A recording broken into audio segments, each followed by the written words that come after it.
오늘도 살아계셔서 역사하시는 하나님, 우리의 삶 가운데 오셔서 우리의 삶을 주관하시고 오늘 예배의 영광 가운데 우리를 부르신 하나님 감사드립니다. 주님, 우리 날마다의 삶 가운데 말씀과 기도로 살아가길 다짐하지만 또한 날마다 무너지기도 합니다. 내가 듣는 말씀이 곧 내가 되기를 기도하지만 때론 주님을 믿지 않는 사람들보다 더 연약하고 악한 저희들의 모습을 보곤 합니다. 세상에서 버려지고 남겨진 자가 아니라 세상 그 누구들처럼 더 앞서고 더 가지려 하는 제 안의 이기심과 연약함을 가지고 이 시간 나왔습니다. 나보다 나를 더 잘 아시는 주님, 당신 앞에 숨길 것이 없나니 저희 악함과 연약함을 불쌍히 여겨주셔서 날마다 회개하며 돌이켜 조금씩 주님의 길로 나아가게 하여 주시옵소서. 주님, 지금 이 세대에 기도할 것들이 너무나 많습니다. 정치, 경제, 교육, 환경, 종교 등 우리가 살아가는 각 분야 가운데 어느 것 하나 주님의 도우심이 필요치 않은 곳이 없습니다. 그렇게 각 분야에서 열심히 살아가고 있는 우리 성도들이 그곳의 중보 기도자임을 고백합니다. 우리의 일터가 섬겨지고 또 우리가 꼭 선교사라는 마음으로 살아가게 하여 주시옵소서. 아멘. 특별히 지진과 전쟁으로 힘들어하는 주님의 자녀들을 위해 기도합니다. 예수 그리스도를 주로 시인하지 않는다고 해서 주님의 자녀가 아니진 않지 않습니까? 어미의 태 이전부터 하나님의 형상대로 지으시고 계획하신 하나님 아버지, 그 아이들이 그곳에 태어난 건 그들의 잘못인가요? 행복한 가정이 있고 풍족한 이곳에 태어난 건 저의 덕인가요? 누군가는 눈을 떴을 뿐인데 아픔과 고통이 자신을 맞아주고 또 누군가는 따뜻함으로 자신을 맞아주고, 주님, 제가 제 노력으로 된 것은 하나도 없습니다. 그들을 단지 불쌍함으로 접근하는 게 아닌 그가 내가 되고 내가 그가 되는 긍휼함을 부어주시옵소서. 그래서 속히 차갑고 어두운 곳에서 주님이 인도하시는 밝은 빛 가운데로 나오기를 기도합니다. 그리고 그 긍휼의 마음을 우리 청소년들과 아이들이 더 품기를 원합니다. 자아가 형성되고 자라나는 이 시기에 하나님 아버지의 마음을 그 누구보다 잘 알아가게 하여 주시옵소서. 그래서 육체적으로나 신앙적으로나 세상 가운데 굳건히 서서 주님의 제자로 살아가게 하여 주시옵소서. 또한 그 아이들의 본이 어린이기에 저희가 올바로 설 수 있도록 오늘 말씀을 통하여 저에게 가르치시고 응답하여 주시옵소서. 말씀 전하시는 목사님에게 더욱더 기름 부어주시고 또 그 말씀을 듣는 저희의 심령이 옥토가 되어 그 어느 것 하나 열매 맺지 못하는 게 없게 하시옵소서. 예배의 시종일관 주님께 의탁하며 살아계셔서 역사하시는 예수 그리스도 이름으로 기도드렸습니다.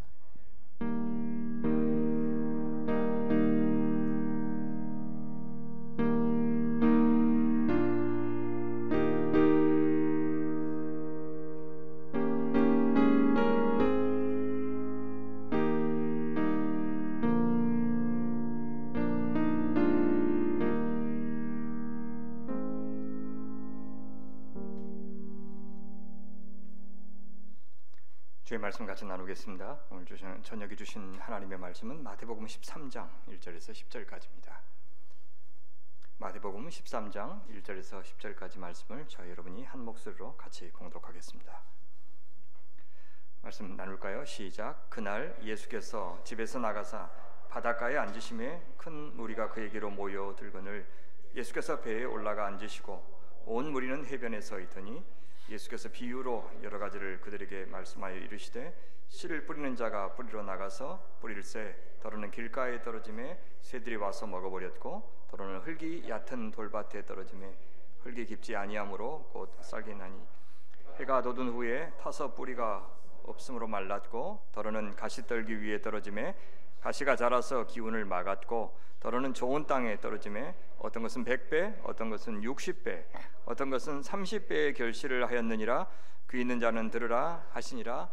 아멘. 전국은 이와 같으니, 이런 제목으로 저녁에 하나님의 말씀 같이 나누겠습니다. 오늘은 우리 다음 주 수요일까지 여러분들이 이제 묵상하실 마태복음 13장과 14장을 중심으로 나누려고 합니다. 이전까지의 마태복음 전개를 다시 한번 돌아보면 5장부터 7장은 산상설교, 귀로 듣는 하나님의 나라 가르침이었습니다. 8장과 9장은 눈으로 보는 하늘나라, 즉 치유와 축기 사건을 모아두었습니다. 10장부터 12장은 이제 12 제자를 부르시고 그 제자들을 전도하러 보내시는 장면, 그리고 예수께서 직접 이 하늘나라 복음을 선포하실 때 사람들이 어떻게 반응했는지를 주로 다루고 있습니다. 전국 복음을 보고 들은 다음에 어떤 사람들은 주님을 따랐지만 대부분은 하나님 나라의 왕으로 오신 예수님을 알아보지 못했어요. 받아들이더라도 오해했습니다. 무엇보다 종교 권력자들은 완강하게 반대했습니다. 분명히 예수님의 개인의 능력으로 그와 같은 것을 할 수 없고요, 성령의 능력으로 행하신 일이었습니다. 성령의 능력으로 앉은 자가 일어났고 눈 먼 자가 보았고 귀신이 나갔습니다. 더욱이 유대인들에게 이 성령은 종말의 메시아가 오실 때 성부 하나님께서 부어주실 것이라고 요엘 선지자가 예언했던 그 성령입니다. 그래서 유대인이라면 누구든 그 성령님을 기다렸습니다. 그런데 성령께서 하실 수 있는 일을 귀신의 왕 바알세불이 한 일이라고 비난했습니다. 그래서 예수님을 가리켜서 네가 지금 신성 모독을 하고 있구나, 그렇게 그들은 정죄했지만 사실은 종교 권력자들 그들이 용서받지 못할 신성 모독, 그러니까 성령을 모독하는 죄를 범하고 있었습니다. 그런데 이런 완강한 반대는 이상한 것이 아니었습니다. 구약 성경 내내 하나님 나라 선지자들이 이스라엘 백성들에게 이와 같이 박해를 받아왔습니다. 그리고 이제 구약의 마지막 선지자로 세례 요한이 왔는데 그 역시 박해를 받고 있고 앞으로 죽을 것입니다. 14장에서 그는 참수를 당하고 있습니다. 과거에 이 선지자들의 운명이 세례 요한의 운명이 되었고, 세례 요한의 운명은 앞으로 닥칠 예수님의 운명을 미리 보여주고요, 그것은 이제 제자들의 운명, 그리고 오늘 우리 교회의 운명이 될 것입니다. 그래서 성도들은 이제 고난을 당하는 것, 그것은 도리어 이제 불행한 일이 아니고 하나님 나라 백성인 것을 분명하게 보여주는 아주 중요한 표지가 될 것이라고 말씀하셨어요. 산상수훈 기억하십니까? 심지어 그것을 복이라고 말씀하시죠. 의를 위하여 박해를 받는 자는 복이 있다. 천국이 그들의 것입니다. 이미 그들은 천국에 들어와 있다, 그 말이죠. 나로 말미암아 너희를 욕하고 박해하고 거짓으로 너희를 거슬러 모든 악한 말을 할 때는 너희에게 복이 있나니 기뻐하고 즐거워하라. 하늘에서 너희 상이 큼이라. 네가 세상에 속하지 않았기 때문에 그렇게 박해를 받는 것이다, 그 말이죠. 너희 전에 있던 선지자들도 이같이 박해하였느니라. 얼마나 극심한 반대가 예상되었던지 주님은 제자들을 전도하러 보내시면서 내가 너희를 보냄이 양을 이리 가운데 보낸 것 같다, 그렇게까지 말씀하셨어요. 그러면서 그 제자들에게 이제 기다리고 있는 것은 무엇이냐? 그들이 복음을 전했을 때 분명 평화의 복음인데 극심한 분열이 있을 것이라고 이야기하죠. 그것도 가정에서부터요. 장차 형제가 형제를, 아버지가 자식을 죽는 데에 내주며 자식이 부모를 대적하여 죽게 할 것이다, 그렇게 이야기했어요. 그럼에도 불구하고 너희가 내 이름으로 말미암아 모든 사람에게 미움을 받을 것인데 그래도 끝까지 견디는 자는 구원을 받을 것이다. 그래서 언제 구원을 얻습니까? 이스라엘 모든 동네를 다 다니지 못하여 인자가 오리라. 인자가 오시면 바로 그날이 어떤 사람에게는 구원의 날이 되고 어떤 사람에게는 심판의 날이 될 것이다, 이렇게 말씀합니다. 그 나라를 알아보고 환영하는 자들도 있을 겁니다. 그런 자들을 주님은 특히 어린 아이라고 그렇게 부르시죠. 바로 그 하나님 나라의 비밀을 지혜롭고 슬기 있는 자들에게, 스스로 그렇게 생각하는 자들에게는 숨기시고 어린 아이들에게는 나타내시는 분이 바로 천지의 주제이신 하나님, 온 역사를 주장하시고 창조 때부터 지금까지 하나님 나라 역사를 이끌어 오신 하나님이다 라고 예수님은 고백합니다. 그렇게 예수께로 나와서 배우는 자는 주께서 쉼을 주시겠다고 약속하셨어요. 누가 어린 아이들이었습니까? 예수님의 부르심에 모든 것을 버려두고 따랐던 12제자들, 또 이방인 백부장도 있었고요, 세리 마태도 있고, 또 중풍병자와 그를 들고 왔던 그런 친구들도 있었고, 무덤 사이에 거하던 귀신 들린 두 사람도 있었고, 한 관리의 딸도 있고, 혈루증 앓는 여인도 있었고요, 귀신 들려서 말 못하는 사람도 있었습니다. 어떻게 보면 혈통, 지위, 남녀 막론하고 예수님의 능력을 믿고 예수님께 자신을 맡긴 사람들, 주님이 따라오라고 했을 때 따라온 사람들, 아니 그들이 믿음이 먼저 있기 전에 예수님께서 먼저 기적을 일으켜 주셨는데 그것을 보고 주님을 믿게 된 자들이 바로 천국의 안식에 참여한 어린 아이들입니다. 왜냐하면 그것을 보여주었는데도 다 믿은 것이 아니고 다른 또 표적을 달라고 요구한 사람들도 있었으니 그렇습니다. 여러분, 그 안식이 바로 하나님 나라 백성이 되는 구원입니다. 예수님이 그 안식일, 안식년 희년의 주인으로서 그것을 성취하러 오셨죠. 그래서 주님은 번번이 안식일에 병든 자를 고치신 겁니다. 그런데 종교 권력자들은 그 예수님을 알아보지 못하고 도리어 사람을 살리기 위해서 우리에게 선물로 주신 그 안식일에 하나님의 아들을 죽이려고 했습니다. 그들이 얼마나 하나님 나라에서 먼 사람들이고, 그래서 그들은 성경도 모르고 하나님도 모르는 사람인 것을 스스로 그렇게 증명했습니다. 그렇게 마음이 완악한 자들은 하늘나라 복음을 예수께서 더 잘 가르쳐 주면 줄수록, 더 잘 보여주면 보여줄수록 하나님 나라로부터 멀어질 겁니다. 이상하죠? 더 완악해져요. 진리에 가까울수록, 빛에 가까울수록 거짓은 더 선명하게 드러나고요, 그들의 어둠은 더 적나라하게 폭로될 것이기 때문입니다. 그래서 하늘나라 왕이신 예수님이 오셔서 귀신을 쫓아내 주셨는데도, 그것은 엄연히 하나님 나라가 왔다는 증거였고 성령께서 역사하시는 증거였는데도 예수님을 영접하고 성교관 성경을 따라야 마땅한데, 그렇게 하지 않으면 어떻게 되냐? 그 나중 형편이 예수님께서 그것을 보여주시기 전보다 훨씬 더 심해질 것이다, 그렇게 말해요. 그것을 귀신 이야기로 설명하셨던 거 기억나십니까? 더러운 귀신이 사람에게서 나갔어요. 그래서 물 없는 곳으로 다니며 쉬기를 구하되 쉴 곳을 찾지 못했어요. 이에 귀신이 뭐라 그래요? 내가 나온 내 집으로 돌아가리라. 와 보니까 그 집이 비어있고 청소되고 깨끗하게 수리되었어요. 이에 가서 저보다 더 악한 귀신 7을 데리고 들어가서 거하니 그 사람의 나중 형편이 전보다 더욱 심하게 되니라. 이 악한 세대가 또한 이렇게 되리라. 그렇게 얘기해요. 하나님의 역사가 분명히 있고 하나님의 말씀이 선포되는데도 그가 그 하나님의 나라 앞에 굴복하지 않으면, 복종하지 않으면 그 말씀을 듣기 전보다 훨씬 그 사람이 심해진다는 겁니다. 왜? 그 나라가 자기의 지금 세계를, 자기의 가치관을 흔들고 있기 때문에 더 완강하게 자기 것을 지켜야, 그렇죠? 자기가 무너지지 않기 때문에 더 완악해진다, 그 말입니다. 마태복음 이제 13장 1절부터 52절까지는 마태복음에 5개의 가르침 단락이 나온다 그랬죠. 그래서 세 번째 가르침 단락이 이제 나오는데, 그것이 이제 우리가 잘 아는 천국 비유예요. 그리고 나서 이어지는 이제 53절부터 17장까지 길게 이제 새로운 또 이야기 단락이 그다음 등장해요. 다음 주에 이제 묵상할 마태복음 14장 보시면 예수님이 고향에서 배척받는 이야기가 나오고요, 또 세례 요한이 참수당하는 이야기가 나와요. 그렇게 이제 하나님 나라가 수세에 몰린 것처럼 보이는데 갑자기 예수님께서는 이전에 행하지 않았던 그런 기적, 뭐 비교도 안 될 만큼 어마어마한 기적을 일으켜요. 오병이의 기적이 그것입니다. 그것은 4개의 복음서에 다 나올 정도로 대단한 기적이에요. 그리고 물 위를 걷는 기적, 또 게네사렛에서 병든 자를 고치는 치유 기적이 14장에 연달아 나옵니다.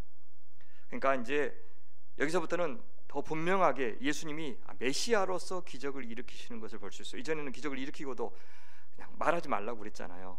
아직 때가 아닌 거죠. 근데 이제는 더 노골적으로 예수님이 더 큰 기적을 일으키시고 자신이 메시아인 것을 이제 보여주시고 있어요. 그럴수록에요, 대적자들의 반대도 심해지고 더 노골화돼요.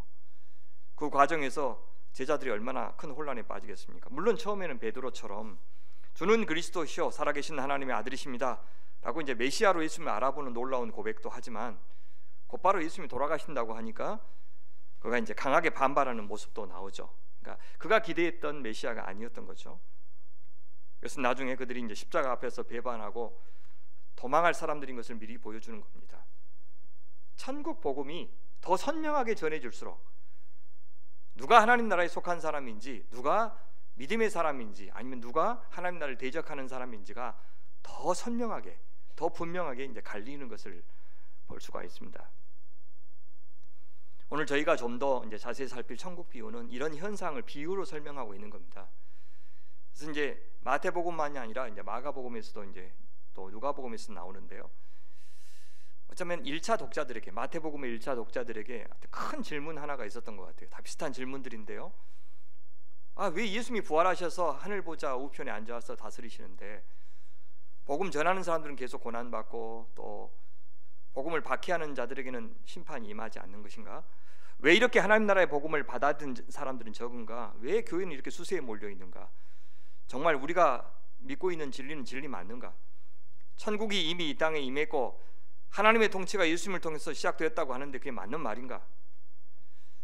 저는 천국 비유가 이 질문에 대해서 저는 대답해 주고 있다고 생각을 해요. 그래서 이 천국 비유를 이해할 때 정말 중요한 것은 뭐냐면 시간 이해입니다. 종말에 대한 이해가 너무너무 중요해요. 그러니까 유대인들이 생각하는 시간론은요, 직선적인 시간관이었어요. 아주 쉬운 말입니다. 종말이 오면 이 세대가 가고 다음 세대가 온다고 믿었어요. 종말이 오는 시점은 언제냐? 메시아가 오는 시점입니다. 그때 성령도 오시고요, 그러면 메시아가 이방의 침략자들을 다 심판하시고 왕이 되실 겁니다. 지금 저 타락한 성전에서 부패한 제사장들이 활동하고 있는데 그들 다 몰아내고 그 왕이 그 제사장의 역할도 같이 할 것이라고 생각했어요. 여러분, 그것이 시편 110편에서 멜기세덱의 반차를 따르는 메시아 있죠.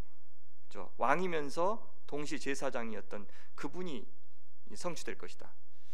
그때 종말이 오면 또 일어나는 사건이 부활입니다. 그러니까 예수님이 부활했다는 말을 사람들이 왜 안 믿었냐면, 예수님만 부활하는 게 아니라 일제히 부활한다고 다들 믿고 있었는데, 예수님은 부활했는데 우리는 부활 안 했지 않느냐? 그러면 예수님이 부활했다는 말이 사실이 아니다, 그렇게 믿었던 거예요. 사도 바울도 그렇게 생각하고 부활 전하는 자들 잡으러 갔잖아요. 근데 자기가 부활하신 예수님을 만나니까, 예수님은 부활해도 곧 즉시로 믿는 사람들이 부활하지 않는, 이미 하나님 나라는 시작되었지만 모든 사람들이 부활에 이르는 그 마지막 날은 아직 오지 않았구나 라는 사실을 비로소 깨달은 겁니다. 이것이 새로운 시간 이해를 하기 시작했다는 뜻이에요. 유대인들에게 종말은 완전한 승리의 날이고 완전한 신원, 보복의 날, 심판의 날이었던 겁니다. 그런데 그리스도인들에게 종말은 모든 것이 끝나는 그런 종말, 모든 것이 새로워지는 그런 종말이 아니고 시작이 있는 종말, 끝이 있는 종말. 종말의 시작과 함께 하나님 나라가 시작되죠. 메시아가 오시니까. 근데 그 종말에는 끝이 있어요. 끝에 모든 사람의 부활이 있을 것이고, 또 심판이 있을 것이고, 또 새 하늘과 새 땅이 있을 겁니다. 자, 메시아가 오셔서 종말이 시작된다 그랬어요. 근데 그 메시아가 다시 올 때 그 종말도 끝이 납니다. 하나님 나라도 완성되고 창조도 완성되고. 그래서 메시아가 오신 다음에 사는 사람들은 어떤 시대를 살게 되냐면, 이미 시작된 하나님의 나라와 이제 완성을 기다리는 그 하나님 나라 사이에 사는 사람들이 되는 겁니다. 이미 시작된 하나님 나라는 엄밀하게 말하면 메시아의 오심, 성령의 임하심, 또 메시아의 부활, 이걸 한 패키지 사건으로 시작된 겁니다. 당연히 부활의 몸이 아니기 때문에 우리는 시간과 공간의 제약을 받죠. 하지만 예수님을 부활에 이르게 하신 그 성령님께서 우리 가운데 내주하시기 때문에 하나님 나라의 권능을 우리 그리스도인들은 실제적으로 경험할 수가 있어요. 실제로 사망이 물러가고요, 질병에서 치유를 받고 귀신이 쫓겨나갈 수 있습니다. 물론 그렇게 누리는 그 생명, 그 영광, 그 기쁨, 그것은 온전한 그것에 비하면 제한적이지만 그건 사변적이 아니고 되게 실제적입니다. 그래서 우리는 그 하나님의 나라가 언제 어떤 방식으로 풍성하게 경험되는지 어떤 공식처럼 알 수 있는 것은 아니에요. 철저하게 하나님의 주권의 영역입니다. 그래서 어떤 사람에게 찾아가서 기도를 받으면 더 많이 일어나고, 어떤 교회에 찾아가면 더 많이 일어나고, 이제 그런 공식이 없다는 겁니다. 지금 미국 애쉬베리 대학교에서 벌어지는 영적인 현상에 대해서 너무 우려할 필요도 없고, 또 그것을 카피하려고 해서도 안 되는 이유가 거기에 있어요.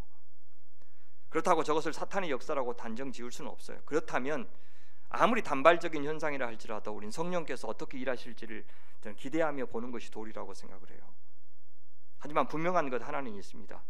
진정으로 성령 안에서, 예수 안에서 이미 임한 하나님 나라에 참여한다면, 정말의 하나님 나라 백성으로 살아간다면 예수님이 말씀하신 대로 자기 십자가를 지고 주님을 따르는 제자의 모습으로 그 열매가 나타날 것이라는 사실만은 분명합니다. 저 애쉬베리 대학교에서도 마찬가지죠. 저 학생들이 진짜 성령의 역사, 그걸 경험하고 있다면 그 다음에 뭘로 나타나야 되겠어요?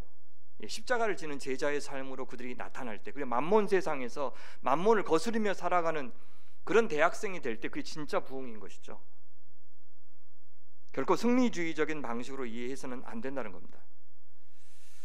그러니 이 비유의 핵심은 우리가 어떻게 살아야 하는가라고 하는 데 있기보다도 천국은 뭐뭐와 같다라는 식으로 천국의 속성을 설명하는 것이 훨씬 더 중요한 메시지입니다. 당연히 우리는 어떻게 반응해야 되는가, 우리는 어떤 밭이 되어야 되는가, 거기에 대해서도 적용해야 되지만 우선적인 메시지는 뭐다?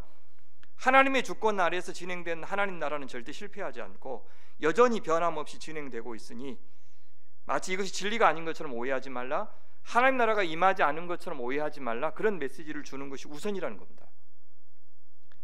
예수님이 실패자인 것처럼 말하는 세상의 거짓말 절대 현혹되지 말라. 그런 메시지를 주고 있어요.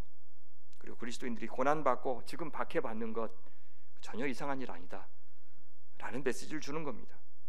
그래서요 13장의 천국 비유 다 말씀하시고 나서 그 다음 장면이 무슨 말이냐면, 그렇게 천국 비유를, 천국을 정말 잘 설명하셨는데 자기 고향 사람들이 예수님을, 그 천국 비유를 말씀하신 예수님을 어떻게 대접합니까? 같이 한번 읽어봐요. 53절부터 나와요. 시작. 예수께서 이 모든 비유를 마치신 후에 그곳을 떠나서 고향으로 돌아가사 그들의 회당에서 가르치시니 그들이 놀라 이르되 이 사람의 이 지혜와 이런 능력이 어디서 났느냐? 이는 그 목수의 아들이 아니냐? 그 어머니는 마리아, 그 형제들은 야고보, 요셉, 시몬, 유다라 하지 않느냐? 그 누이들은 다 우리와 함께 있지 아니하냐? 그런즉 이 사람의 이 모든 것이 어디서 났느냐 하고 예수를 배척한지라. 예수께서 그들에게 말씀하시되 선지자가 자기 고향과 자기 집 외에는 존경을 받지 않음이 없느니라 하시고 그들이 믿지 않음으로 말미암아 거기서 많은 능력을 행하지 아니하시니라. 바로 그겁니다. 제가 여기서 하나님 말씀을 선명하게 전하면 전할수록 여러분들이 저를 안 좋아하시죠. 밖에 가면 저 꽤 좋아해요. 저 사람들 정말 좋아하는데, 근데 그게 당연하다는 거예요. 왜? 여기는 가족이잖아요. 같이 살아야 되잖아요. 매일 드려야 되고 또 삶으로 증명돼야 되는데 다른 데 가면 그냥 전하고 떠나면 되거든요.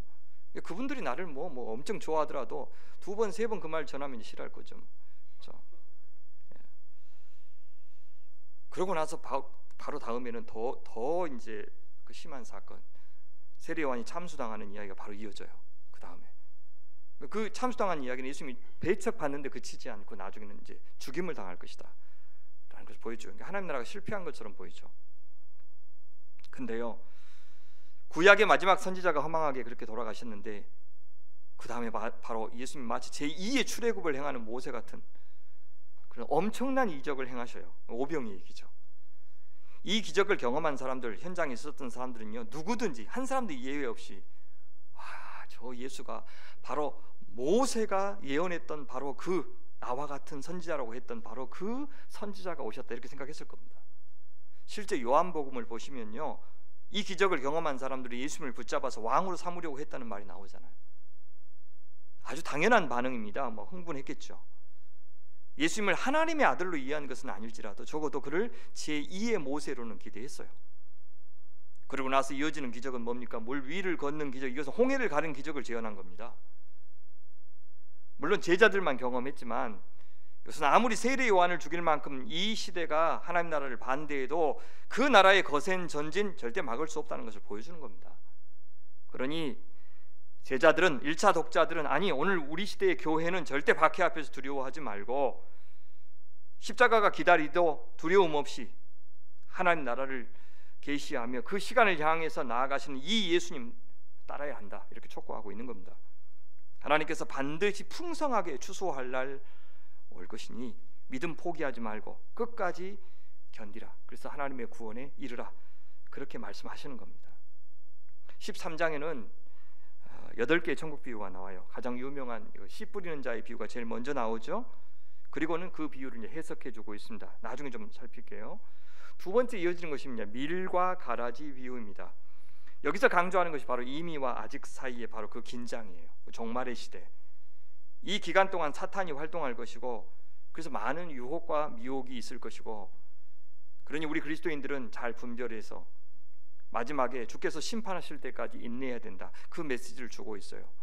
이 비유도 나중에 따로 설명하고 있습니다. 그러니까 설명이 붙은 비유가 8개 중에서 3개 있거든요. 이 두 번째도 설명이 붙어 있어요. 우리 같이 읽어볼까요? 36절에서 43절까지 40절까지 우리 같이 한번 읽어봐요. 시작. 이에 예수께서 무리를 떠나사 집에 들어가시니 제자들이 나와 이르되 밭의 가라지의 비유를 우리에게 설명하여 주소서.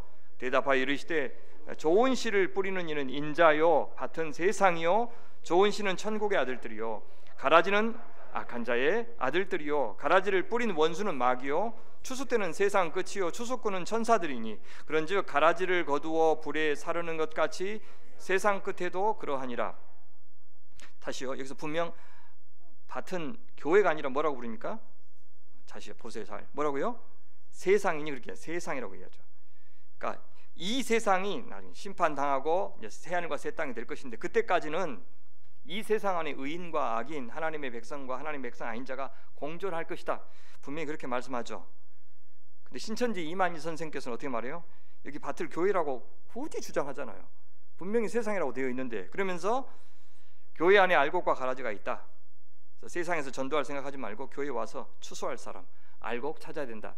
그렇게 굳이 설명하시잖아요. 아니라고 아무리 이게 성경 갖다 보여줘도 제가 이제 신천지 있는 사람한테 보라고 세상이라고 되어 있지 않냐고. 근데 왜 자꾸 교회 오냐고, 세상 가서 전도하라고 그렇게 이야기해도 변함이 없어요. 참. 세 번째가 이 겨자씨 비유입니다. 그 다음 나오는 이제 누룩의 비유하고 핵심 메시지가 같아요. 하나님 나라가 당장에는 성장하지 않는 것처럼 보이고 그 존재감이 미미합니다. 근데 여전히 주님은 일하고 계시고 나중에 주님 재림하실 때 하나님 나라가 얼마나 능력 있게 그동안 전진해 왔는지를 확인하게 될 것이다. 세상의 제국들, 인간의 나라들은 다 사라지겠지만 하나님 나라만은 영원할 것이다 라고 이야기해요. 누룩의 비유도 마찬가지입니다. 작은 누룩이 밀가루를 크게 부풀리듯이 천국의 복음도 그 결과를 결국에는 만들어낼 것이라고 말씀하고 있죠. 여러분, 보화의 비유, 진주의 비유도 우리가 메시지가 비슷하죠. 하늘나라의 가치, 복음의 가치, 그것은 세상 그 무엇과도 비교할 수 없고 우리가 어떤 대가를 치르더라도 그것을 얻기 위해서 아깝지 않다라고 말씀하셔요. 그물의 비유가 나오죠. 이 그물의 비유는 앞에 나왔던 밀과 가라지 비유하고 같아요. 여기도 해설이 나오는데 그 해설이 앞에 나왔던 해설과 흡사합니다. 이미와 아직 사이에 악인과 의인이 세상에 공존하지만 세상 끝에 불법을 행하는 자와 의인이 이제 분류될 것이다, 그렇게 이야기해요. 여기 49절과 50절에 그 해설이 나오죠. 세상 끝에도 이러하리라. 천사들이 와서 의인 중에서 악인을 갈라내어 풀무불에 던져 넣으리니 거기서 울며 이를 갈리라 라고 얘기해요. 마지막 8번째 비유가 집주인의 비유입니다. 우리 51절과 52절은 같이 한번 읽어봐요. 시작. 이 모든 것을 깨달았느냐 하시니 대답하되 그러하오이다. 예수께서 이르시되 그러므로 천국의 제자된 서기관마다 마치 새것과 옛것을 그 곳간에서 내오는 집주인과 같으니라. 여러분, 여기 천국의 제자된 서기관, 이것이 마태복음이 말하는 제자를 가장 잘 보여주는 인물이에요. 마태복음은 율법을 폐하러 온 것이 아니라 완성하러 오신 예수님을 소개했죠. 그 나라 백성은 누구라 그랬습니까? 서기관과 바리새인들의 의보다 더 나은 의를 이루는 사람이다, 이렇게 했죠. 그래서 천국의 제자 된 서기관이 바로 이 마태 제자도 이상인 겁니다. 이제 제자들이 이 천국 비유를 잘 깨달았으면, 자, 깨달았느냐? 예, 그렇습니다. 그랬으면 천국의 제자 된 서기관으로서 나가서 전해야 한다, 가르쳐야 한다 라고 말씀해 주고 있는 겁니다. 예수께서 이렇게 비유를 말씀하시자 제자들이 물어요. 제자들이 예수께 나와 이르되 어찌하여 그들에게 비유로 말씀하시나이까? 그렇게. 왜 갑자기 비유 말씀 안 하시다가 이 대목에서는 비유로 말씀하셔요? 라고 묻는 거죠.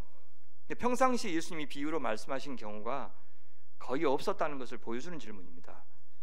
그런데 신천지 우리 이만희 선생께서는 예수님이 비유가 아니고는 말씀하지 않으셨기 때문에 성경의 모든 말씀을 다 비유풀이로 해야 된다라고 허튼 소리를 시전하고 계십니다.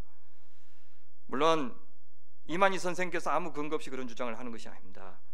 주님은 34절과 35절에 한 번 더 굳이 비유로 말씀하신 목적을 이야기해요. 우리 읽어볼까요? 시작. 예수께서 이 모든 것을 무리에게 비유로 말씀하시고 비유가 아니면 아무것도 말씀하지 아니하셨으니 이는 선지자를 통하여 말씀하신 바 내가 입을 열어 비유로 말하고 창세부터 감추인 것을 드러내리라 함을 이루려 하심이라. 예, 바로 이 말씀을 근거로 주장합니다. 예수께서 이 모든 것을 할 때 이 모든 것이 뭡니까? 성경의 이 모든 것이 아니고 비유, 지금 말씀하신 비유, 이걸 이야기하는 겁니다. 비유가 아니면 아무것도 말씀하지 않은 것은 언제입니까? 지금 이 13장에서 그렇게 하셨다는 뜻입니다. 항상 그렇게 하신 게 아니고요. 지금은 비유로 천국을 설명하셔야 될 시기다라고 판단하신 거죠. 왜요? 왜 굳이 지금은 비유로 설명할 필요가 있는 시점입니까? 그래서 13장이 중요한 시점인 겁니다. 마태복음 전체 구조를 보면요, 13장이 한 가운데 있어요. 한 가운데 핵심으로 강조되고 있어요. 이건 컨센트릭 구조, 동심원 구조라고 이야기하는데 모든 것들이 여기 23장에 딱 맞춰져 있어요. 분기점이 되는 거죠. 예수님의 사역 초기였으면 그렇게 하지 않으셨어요.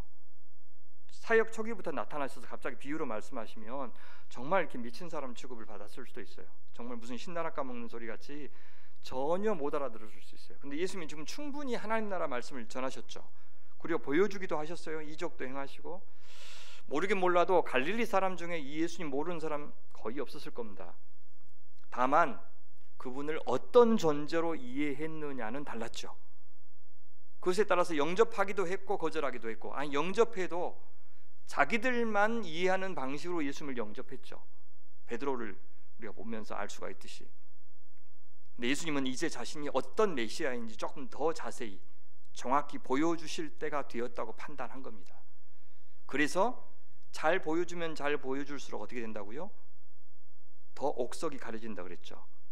안 믿는 사람들, 반대하는 사람들은 깨닫고 돌아오는 것이 아니라 더 심하게 반대하고, 믿고 마음을 연 어린아이와 같은 사람들은 더 확실하게 주님을 믿는 그런 일이 벌어져요. 그 방법으로 비유를 사용하신 겁니다. 참 아이러니죠. 그때나 지금이나 비유 써서 설명한다는 것은 이해를 더 쉽게 하기 위해서 그렇게 하는 겁니다. 그런데 더 쉽고 분명하게 천국을 설명하면 어떻게 반응해야 정상이라고요? 오해를 바로잡을 수 있고 무지에서 벗어날 수 있고, 그래서 예수님을 더 잘 이해하고 더 잘 믿을 수 있을 것이라고 우리는 다들 기대해요. 근데 그게 전부가 아니라고 그랬어요. 자기가 기대한 메시아, 자기가 바라던 하늘나라가 아니라는 것을 알면 더 당황하고, 그래서 예수님에 대한 기대를 접고 내가 생각한 것보다 훨씬 예수님이 불온한 사람이구나, 이렇게 생각할 수도 있다는 겁니다. 그래서 정죄하는 거죠.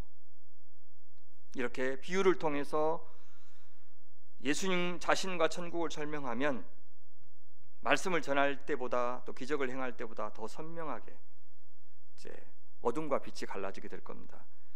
그것을 예수님은 이사야 선지자의 말씀을 인용하면서 설명하기 시작하셔요. 대답하여 이르시되 천국의 비밀을 아는 것이 너희에게는 허락되었으나 그들에게는, 세상 사람들에게는 아니 되었나니 무릇 있는 자는 받아 넉넉하게 되되 없는 자는 그 있는 것도 빼앗기리라.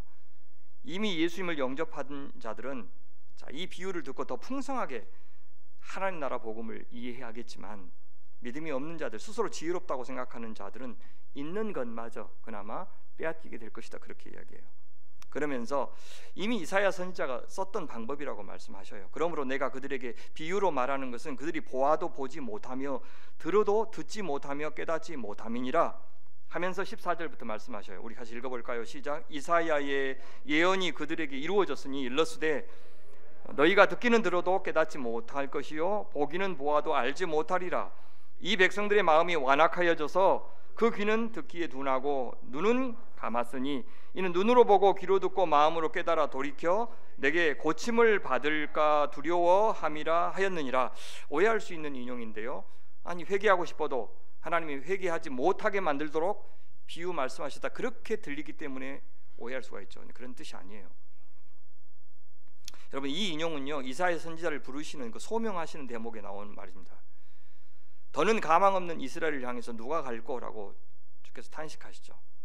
왜냐하면 그 선지자가 할 일이 뭐냐? 바로 이스라엘의 심판을 있는 그대로 솔직하게 전하는 일이기 때문입니다. 뭐 성공할 것이라고 하는 메시지를 전하는 사람이라면 다들 가려고 하겠죠. 그런데 심판을 받을 것이라고 하는 메시지를 전하는 일은 누구나 꺼려할 겁니다. 박해받고 환영받지 못할 것이기 때문에. 그때 이사야 선지자가 말하죠. 주님, 제가 여기 있사오니 저를 보내소서. 기억나세요? 그죠? 저 같으면 주님, 제가 저기 있으니 쟤를 보내소서 그럴 건데 제가 여기 있으니 저를, 그렇게 말씀하시 참 좋으신 분입니다. 예. 그렇게 제가 가겠다고 이렇게 대답하죠. 그때 이사야 선지자의 사명이 뭐냐?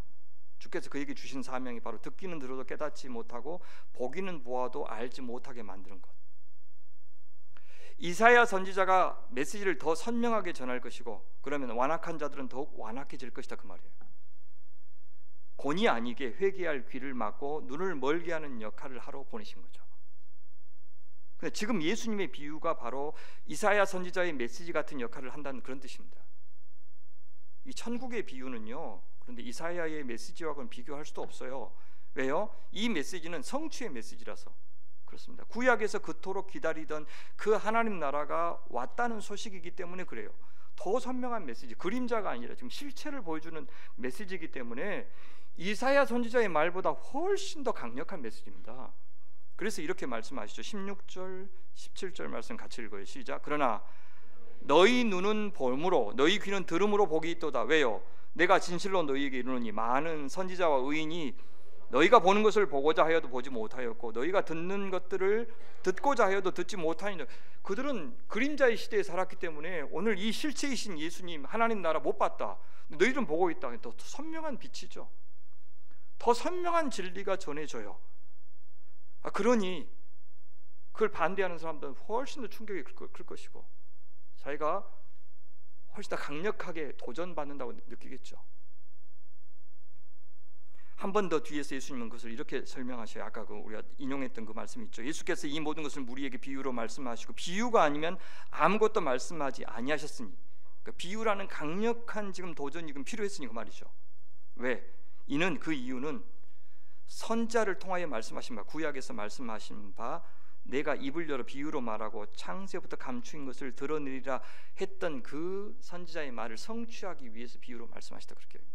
그러니까 비유를 통해서 구약에서부터 쭉 창조 이래로 말씀하셨던 것, 그것들을 주님께서 확 드러낼 목적으로 이 비유를 사용하셨다라고 이야기합니다. 그래요. 창세부터 진행된 하늘나라가 드디어 그 실체를 드러낸 것이 예수님이 가져오신 천국이에요. 비유는 그 천국에 관한 것이고요. 그러니 얼마나 분명하겠습니까? 어둠에 거한 자들은 견디기 어려울 겁니다. 그들이 어디에 소속되어 있는지, 아니 그들이 심지어 사탄의 자식이라는 것을 분명히 드러내는 비유가 천국 비유였습니다. 자, 마지막으로 씨 뿌리는 자의 비유만 조금 살피고 마무리하겠습니다. 여러분, 씨 뿌리는 자의 비유 여러분부터 묵상하셨는데 두 가지 종류의 밭이 크게 등장하죠. 하나는 열매를 맺지 못하는 밭이 먼저 나오고 열매를 맺는 밭이 나왔죠. 근데 열매를 맺지 못하는 밭은 종류가 셋이죠. 하나는 길가에 떨어진 씨, 돌밭에 떨어진 씨, 하나는 가시떨기에 떨어진 씨. 다 열매가 없었습니다. 또 열매를 맺는 밭도 세 종류였죠. 하나는 100배 열매 맺고, 하나는 60배 열매를 맺고, 다른 하나는 30배 열매를 맺는 밭. 세 개씩 그렇게 나오는 거 보셨을 겁니다.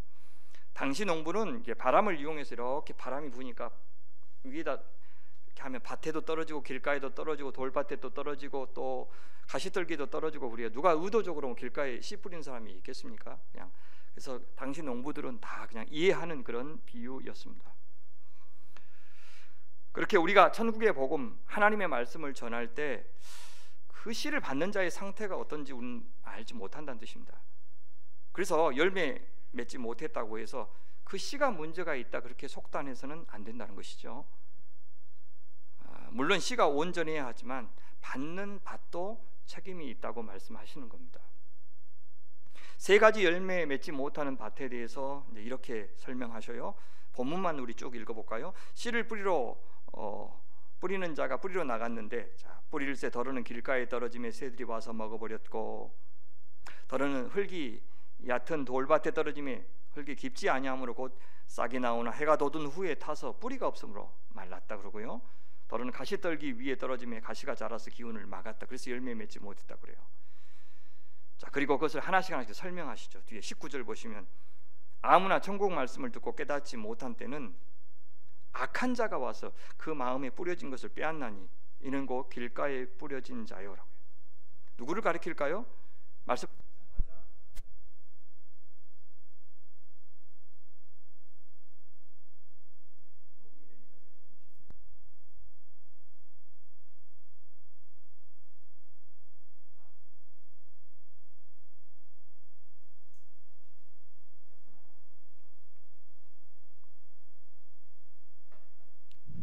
네, 됐습니다.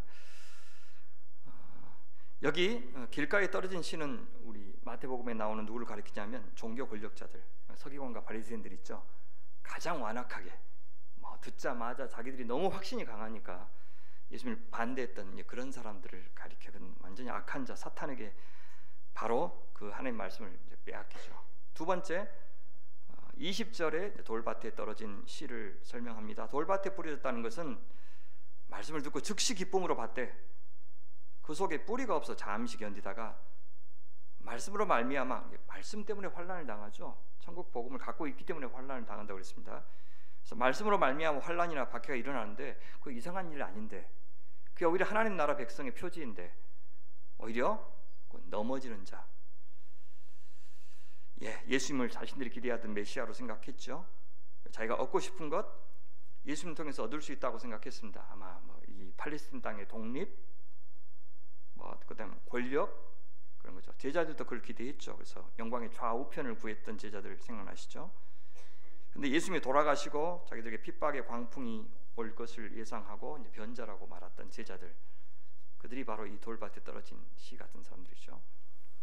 세 번째, 이제 22절 보시면 가시떨기에 떨어진 씨를 이야기합니다. 자, 말씀을 들었으나 세상의 염려, 재물의 유혹, 이것들에 그 말씀이 막혀서 결실하지 못한 사람을 가리킨다, 그렇게 얘기해요. 물론 제자들도 이런 욕망이 있었지만 대표적으로 가룟 유다가 여기에 속하고요. 또 주님께서 가진 것을 다 팔아 가난한 자들에게 나눠주고 나서 나를 따르라 했지만 그 말씀을 듣고 근심하고 떠나갔던 부자 청년, 그가 아마 여기에 속하죠. 그러니까 만몬의 위력을 예수님이 이미 이렇게 말씀하셨습니다. 이어서 이제 세 가지 열매 맺는 밭에 대해서 이제 이렇게 말씀하시죠. 더러는 좋은 땅에 떨어지며 어떤 것은 100배, 어떤 것은 60배, 어떤 것은 30배의 결실을 하였느니라 하면서 이제 23절 해설하셔요. 좋은 땅에 뿌려졌다는 것은 말씀을 듣고 깨닫는 자니, 그래서 결실하여 어떤 것은 100배, 어떤 것은 60배, 어떤 것은 30배가 되느니라 하시더라. 이들이 바로 어린아이 같은 자들을 가리킵니다. 100배, 60배, 30배는 과장은 아니고요.